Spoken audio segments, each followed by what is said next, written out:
Queridos hermanos, vamos a leer hoy la historia, un pedacito de la historia de David. Vamos a leer al segundo libro de Samuel, capítulo 12. Luego vamos a leer un poco del Evangelio según San Marcos, capítulo 4. Entonces, vamos con David. El contexto de lo que vamos a leer de David es que David se deja llevar por sus pasiones, por su poder. Él hace un abuso de poder y se queda con la esposa de un hombre, Urías elitita, simplemente porque esta mujer le gustó, y entonces, abusando de su poder de rey, se tiene relaciones con esta mujer. Obviamente el marido no lo sabe. Y luego no solo se queda ahí, sino que encima manda a matar al marido en la guerra que estaban en ese momento teniendo. Así que les pide a sus segundos, digamos, David le pide a sus generales que lleven a Urías, el hitita, el marido de esta mujer, y lo pongan en el frente, en el lugar más peligroso, y en el momento crucial lo abandonen para que lo maten. Bueno, y eso ocurre tal cual, ¿no? Matan a este pobre hombre para que él pudiera quedarse con la mujer. Bueno, el mar lo arrastra a David, ¿no? El mar de la mundanidad. Siempre el mar se asocia con el mundo. No, el mar donde se mueve el dinero, la riqueza, ¿no? Los barcos que llevan y traen mercaderías, mercancías, el, el movimiento, digamos, de dinero, el comercio fuerte, ¿no? En el mar. La tormenta que arrastra en el mar a David y lo lleva a ahogarse, ¿no? Porque es esto, ¿no? Él se deja arrastrar por las pasiones del mundo y el mar se lo lleva. David, es un tipo que cree en Dios, él trata de obrar correctamente con Dios, es un héroe para el pueblo hebreo, ¿no? Militarista, pero siempre hizo el intento de caminar en los caminos de Dios y siempre que hacía algo pensaba si eso estaba bien para Dios. Pero resbala, patina y bueno, y termina así, una macana. Dios les había advertido a los hebreos lo que iba a ocurrir si elegían tener dioses, ¿no? Bueno, esto que hace David es justamente lo que Dios ya le había advertido a los hebreos cuando ellos dijeron: no, nosotros queremos tener dioses como el rey, reyes como el resto, queremos tener rey. Si todos los demás tienen rey, nosotros también queremos. Bueno, entonces Dios les da a Saúl, el primer rey, y luego que Saúl falla, que no sigue los caminos de Dios, Dios unge a David. David tarda en asumir como rey hasta que Saúl muere en batalla, se suicida Saúl por temor a caer prisionero, y entonces David asume como rey. Hace su trabajo de rey, eh, lo hace bien a los ojos de los hebreos, ¿no? Campañas y campañas. Un tipo muy salvaje, David, de armas tomar, muy bravo, bravo, bravo, que siempre trató de estar caminando a los ojos de Dios, pero acá vemos con este tema de la mujer de Urías como mete la pata, ¿no? Mete la pata mal y se deja arrastrar por las pasiones, porque no es ni más ni menos que eso, ¿no? Las pasiones. Así que en este verlo a David arrastrado en el mar por las tormentas de las pasiones, vamos a leer un poco qué nos dice. Natán, el que se va a mencionar en el texto, es el profeta, en ese momento el profeta de Dios, que es el que habla con David, ¿no? Dice: envió Yahvé a Natán donde David, y llegando a él le dijo: había dos hombres en una ciudad, el uno era rico, el otro era pobre. El rico tenía ovejas y bueyes en gran abundancia. El pobre no tenía más que una corderilla, solo una, pequeña, que había comprado. Él la alimentaba y ella iba creciendo con él y sus hijos, comiendo su pan, bebiendo en su copa, durmiendo en su seno igual que una hija. Vino un visitante el hombre rico, y dándole pena tomar su ganado lanar y vacuno para dar de comer a aquel hombre llegado a su casa, tomó la ovejita del pobre y dio de comer al viajero llegado a su casa. David se encendió en gran cólera contra aquel hombre y dijo a Natán: vive Yahvé, que merece la muerte el hombre que tal hizo. Pagará 4 veces la oveja por haber hecho semejante cosa y por no haber tenido compasión. Entonces Natán dijo a David: tú eres ese hombre. Así dice Yahvé, Dios de Israel: yo te he ungido, rey de Israel, y te he librado de las manos de Saúl.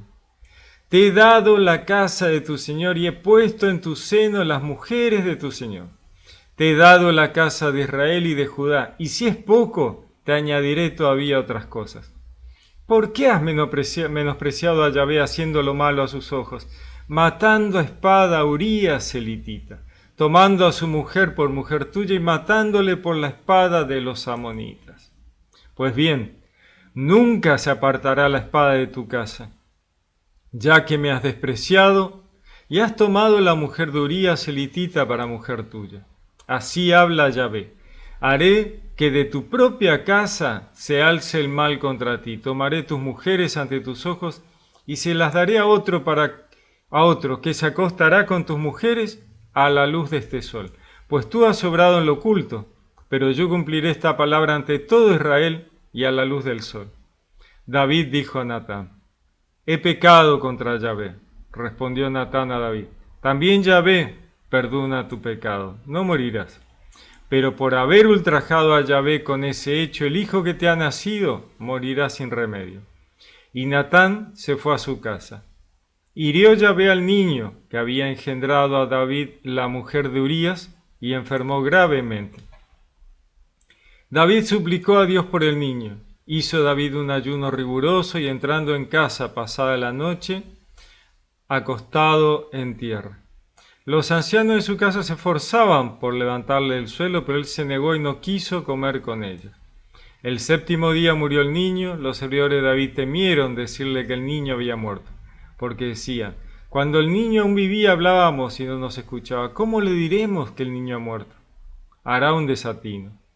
Vio David que sus servidores cuchicheaban entre sí. Comprendió David que el niño había muerto y dijo David a sus servidores: ¿es que ha muerto el niño? Le respondieron: ha muerto.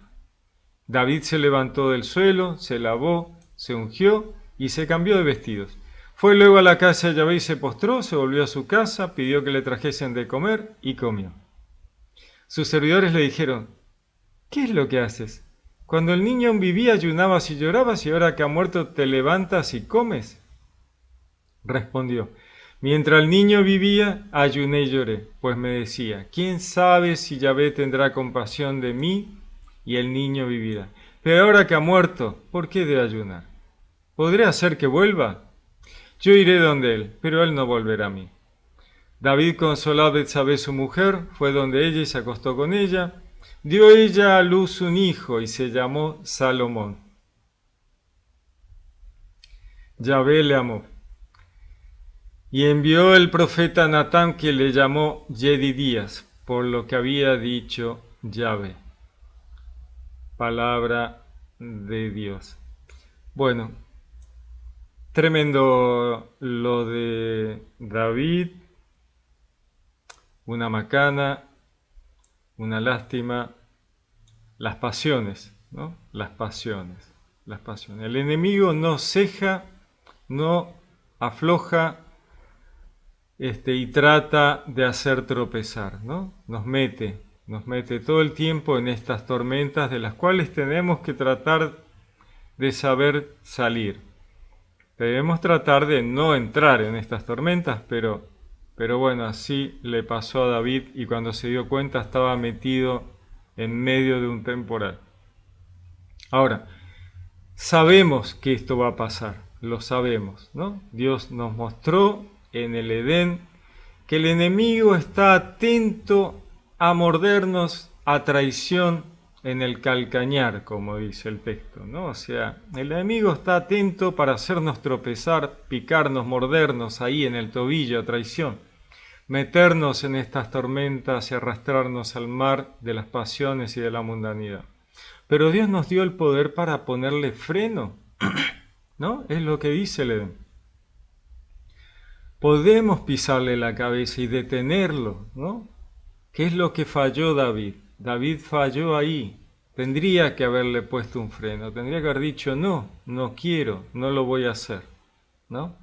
Sin embargo, se dejó arrastrar. Él tendría que haber parado la tormenta, tendría que haber detenido al enemigo y no haberlo dejado arrastrar al mar, al fondo, ¿no? Y sin embargo se dejó ir. De repente ya era tarde, ¿no? Y ahí estaba, y ahí perdió a su hijo, el hijo que le estaba dando esta mujer con la que él había cometido este tan grande pecado. Una pena, ¿no?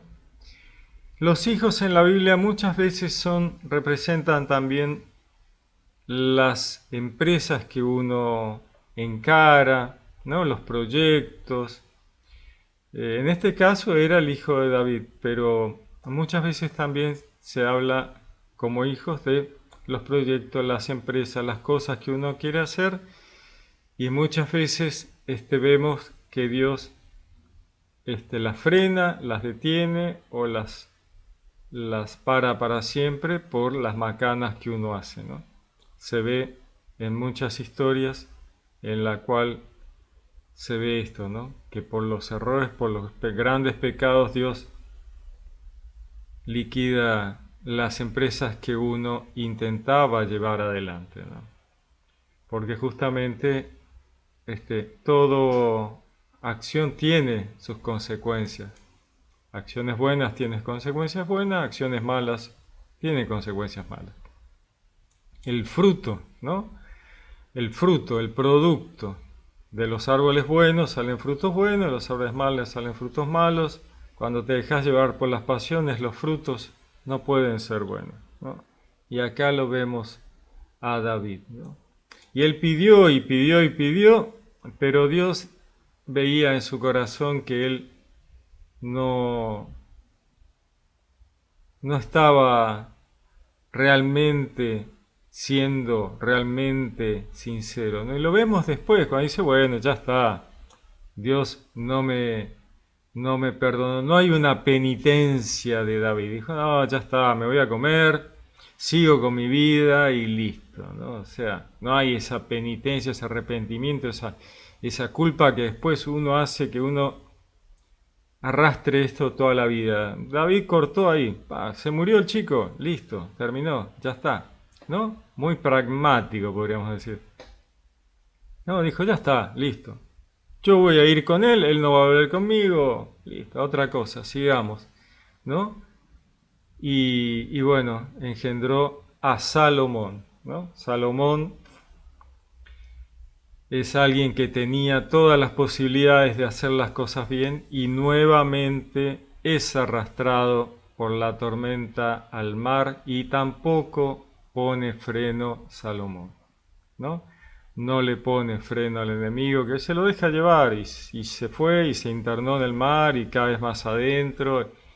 Y las consecuencias del reinado de Salomón son tremendas, ¿no? Termina en la división del pueblo de Israel, terminan arrastrados tras dioses falsos, bueno, una historia bastante complicada. Esto de que así como David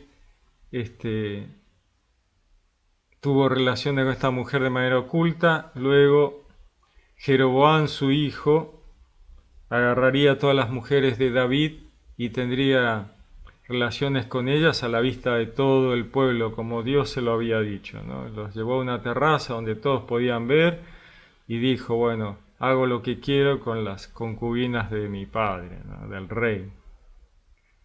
Una barbaridad, ¿no? Bueno, todo lo que Dios le dijo obviamente se cumplió y la espada no se alejó de la casa de David. La casa es la familia, ¿no? De David, la descendencia de David. Muy tremendo, muy tremendo. Bueno, esto, ¿no? Estemos atentos, porque las tormentas vienen, el mar va a intentar arrastrarnos, tenemos el poder de detener al enemigo, ponerle límites. Eso nos dio Dios como poder para revertir nuestra situación de equivocación, ¿no? Justamente el Edén es para mostrarnos eso, ¿no? Que la culpa del pecado viene del mal asesoramiento del enemigo. Entonces Dios nos da poder para ponerle freno, ¿no? Esa es. Y tenemos que aprovechar ese poder, porque por un lado hemos podido verlo, nos ha dado el conocimiento, la ciencia, el bien y el mal para poder verlo, saber quién es, dónde está, qué es lo que hace, cómo obra. Y al poder verlo, identificarlo, saber quién es, qué hace, cómo obra, tenemos que tratar de verlo. Se nos abrieron los ojos como humanidad, nos da el poder para detenerlo. Te van a pisar la cabeza, ¿no? Le dice, esto te van a pisar la cabeza. Bueno, eso es lo que hay que hacer, ¿no? Detenerlo, pisarle la cabeza. Vamos a leer el Evangelio de Marcos, capítulo 4, que nos dice. Está Jesús enseñando, ¿no? Les habla en parábolas a la gente y luego le explica a sus discípulos en privado para que puedan comprender lo que él dice perfectamente, ¿no? Continúa. Este día al atardecer les dice, pasemos a la otra orilla. Despide a la gente y le llevan en la barca como estaba. E iban otras barcas con él. Jesús se mueve, ¿no? Y me encanta esta. Se mueve en barcos por arriba del mar, obviamente, ¿no? Los barcos se mueven por arriba del mar. Entonces, Jesús se mueve por el mar. En estos barcos, Jesús busca pescadores de hombres, no pastores, ¿no? Es interesante cómo Jesús cambia los paradigmas del Antiguo Testamento, ¿no? El Antiguo Testamento está asignado por el rebaño. El rebaño es un grupo acotado que tiene un pastor. Dios es el buen pastor, el pueblo hebreo, el rebaño. Un rebaño acotado, un grupo chico, ¿no? Eso, el rebaño. Llega Jesús y envía primero por las ovejas perdidas del pueblo de Israel, las ovejas del rebaño, las ovejas perdidas del pueblo de Israel. Luego cambia el paradigma y abre, ¿no? Los hace pescadores de hombres. ¿Dónde? En el mar de la gentilidad. Ahí van los discípulos a pescar a la humanidad, ¿no? Sin distinguir, ¿no? Sin distinguir, porque Dios no hace acepción de persona, ni libre, ni esclavo, ni judío, ni gentil, ni hombre, ni mujer. Vayan a buscar, vayan a pescar a la humanidad en el mar de la gentilidad. Vayan, ¿no? Pescadores de hombres. Jesús se mueve en el mar, ¿no? Va con la barca para allá, viene con la barca para acá, ¿no? Se sube a la barca y enseña y explica, ¿no? Juan decía en las revelaciones, en el Apocalipsis, decía, yo estaba parado sobre la arena del mar. Es maravillosa la imagen de Juan, ¿no? Parado sobre la humanidad, ¿no? Él está ahí viendo el devenir de las revelaciones, de toda esta resumen de la historia de la creación que le hace Dios en las revelaciones de Juan, viendo los tiempos finales, y él ve a toda la humanidad, ¿no? Parado sobre el asa. arenas del mar, ¿no? La humanidad en el borde de la mundanidad, ¿no? Del mar. Y acá lo tenemos a Jesús yendo en las barcas a una orilla, a la otra orilla, ¿no? Continúa. En esto se levantó una fuerte borrasca y las olas irrumpían en la barca de suerte que ya se anegaba la barca. Él estaba en popa durmiendo sobre un cabezal. Le despiertan y le dicen, Maestro, ¿no te importa que perezcamos? Él, habiéndose despertado, increpó al viento y dijo al mar, Calla, enmudece. El viento se calmó y sobrevino una gran bonanza. Y les dijo, ¿por qué estáis con tanto miedo? ¿Cómo no tenéis fe? Ellos se llenaron de gran temor y se decían unos a otros, pues ¿quién es este que hasta el viento y el mar le obedecen? Palabra del Señor.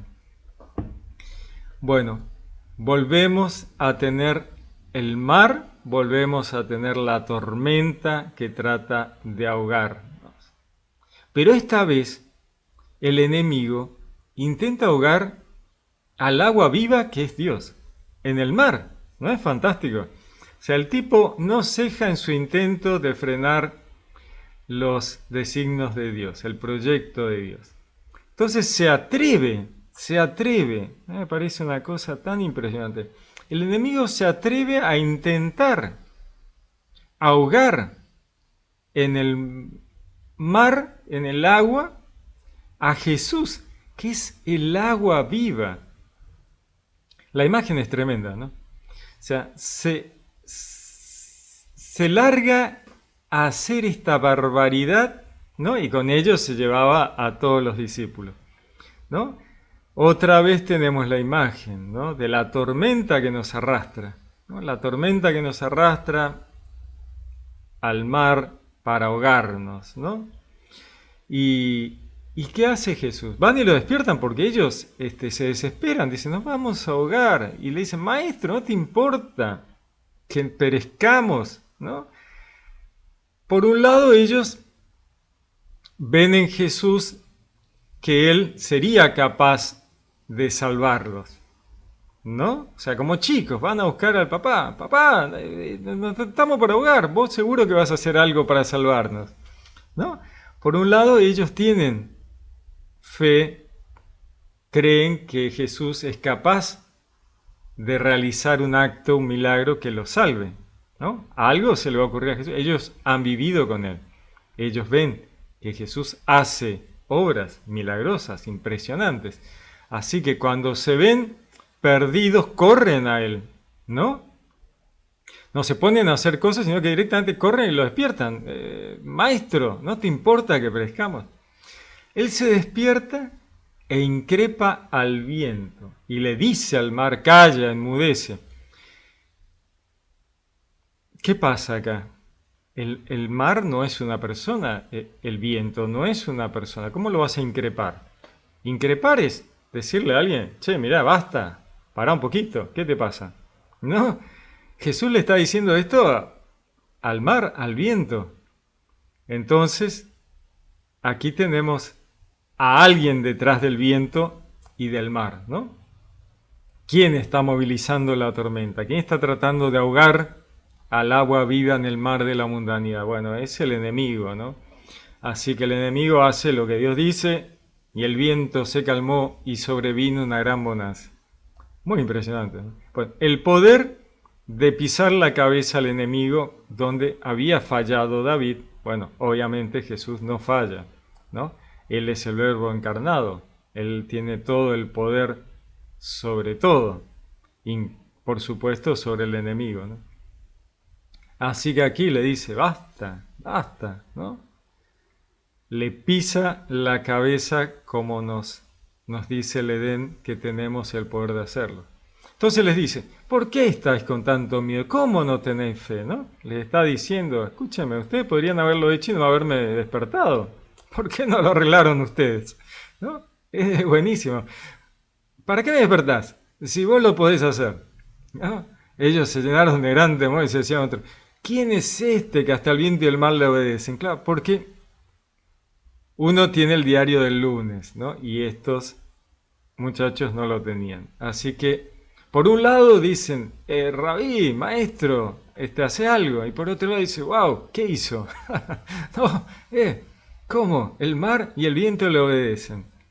Claro, no están viendo más allá, ¿no? La fuerza de la naturaleza, ¿no? Está manejando, está controlando la fuerza de la naturaleza. Bueno, la humanidad muchas veces identificó en la antigüedad las fuerzas de la naturaleza con dioses, ¿no? El dios del mar, el dios del viento, ¿no? Justamente porque el enemigo eso era lo que había hecho, engañando a la humanidad, ¿no? Aquí vemos a Jesús deteniendo al enemigo, increpándolo, basta, basta, cállate, ¿no? Calla, enmudece, ¿no? Silencio. Muy, muy interesante. Muy interesante el paralelismo con la historia de David y nos llama a reflexionar, ¿no? Atravesemos las tormentas van a venir, las tormentas van a venir.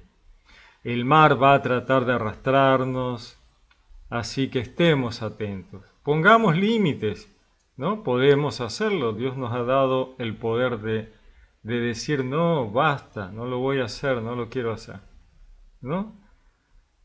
No nos dejemos arrastrar como David. Pensemos cómo Jesús obra, ¿no? Detiene y ordena, calla, enmudece, ya está, basta, basta.